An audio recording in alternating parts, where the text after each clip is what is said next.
Hi, Stephen Caleb from Brownells here, back with yet another episode of Smyth Busters. Take it away. All right, and today's myth, you cannot overclean your firearm. Yeah, well, I'd call that busted. Thanks for watching. Leave us a comment below. Yeah, we gotta do more than that, Steve. Oh, okay. We could have, every video we've done, we could have ended it that way, but we didn't for a reason. All right. All right, I'll go along for the ride. Go ahead. Sure. So we covered this topic in not just Smyth Busters, but Brownells videos in general, but it was all mainly talking about barrels. So we've covered the barrel extensively throughout this topic, but what about the rest of the firearm? Okay, and, fair enough. Over-cleaning doesn't really come from the actual process of cleaning it. It comes from actually getting it apart and putting it back together. So I would say that you can't really, I mean, technically I'm sure you can, but you can't really overly field strip your firearm and clean it. No, not if it was designed to be easily field stripped. Yeah, if you're field stripping it and cleaning it, that's fine. This doesn't apply to that. This is more of the 100% like disassembly, clean, put back together type deal. And there's a reason why I, like on my personal firearms or to people I talk to, I recommend doing that annually. And no more than that unless you really have to. If your gun was like submerged underwater or something like that, then yeah, you should do it. But annually is a pretty good time frame for that. And that's if you're actually using the firearm. If you're not using it, there's no need to do that.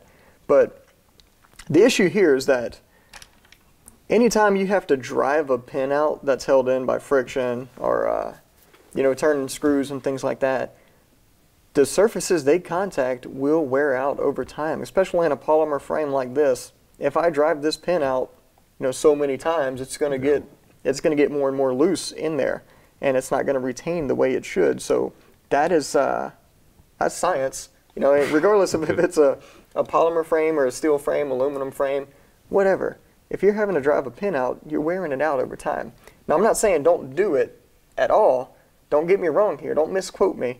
You should definitely have your firearm cleaned thoroughly, 100% at times, but don't overdo it because you're just going to put unnecessary wear on those parts of your firearm. On those polymer guns, most of the parts in the frame are actually exposed. So if you get in there with some polymer-safe gun scrubber or something, just hose it out. Make it easy on yourself and the gun. Yep, and you can even, I mean, if you're crazy enough, you can get in there with like some Dawn dish soap, a air compressor with an air chuck and blow it out, then completely coat the thing in oil again and then blow that out, and then you're good. But all right. Well, what about a gun that's meant to be taken apart multiple times? I'm thinking a service gun like a 1911. Oh yeah, so there's really no pins on there that are actually pressed in. They're all just kind of they all just kind of drop in there, and removing certain parts allows you to take them out. So there are parts on there, like I'm thinking like mainspring housing, you got to actually use a hammer to get that out. But the parts that hold in that pin are easily replaceable. Right. The only danger there with a gun like that is losing a part. Yeah. If you lose your sear pin in the grass because you wanted to show your buddy at the range how to take it apart, then your gun's out of commission. So this actually falls into you can overclean because there's a time and a place. If you're doing it there, you're overdoing it. Right. So that actually falls into this. Exactly.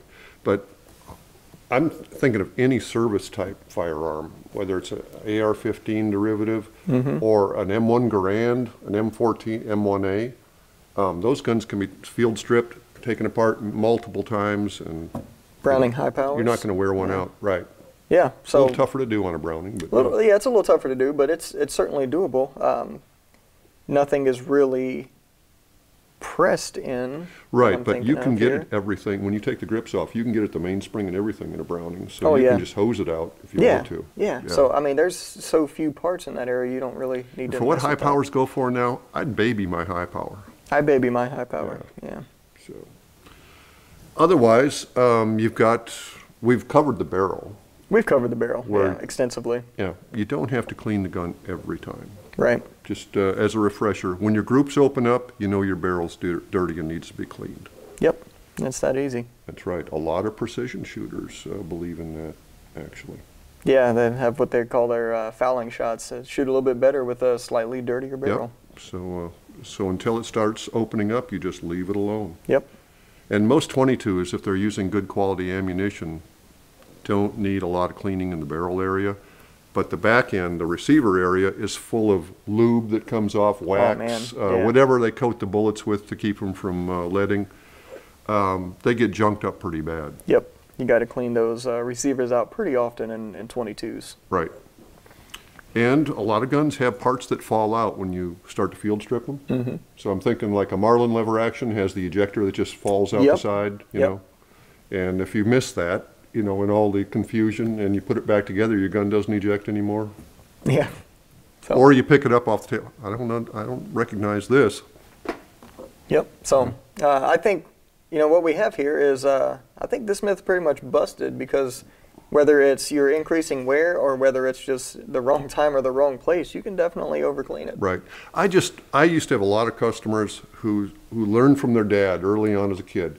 You clean your gun every time you shoot it. Yep. And they learned it from their dad.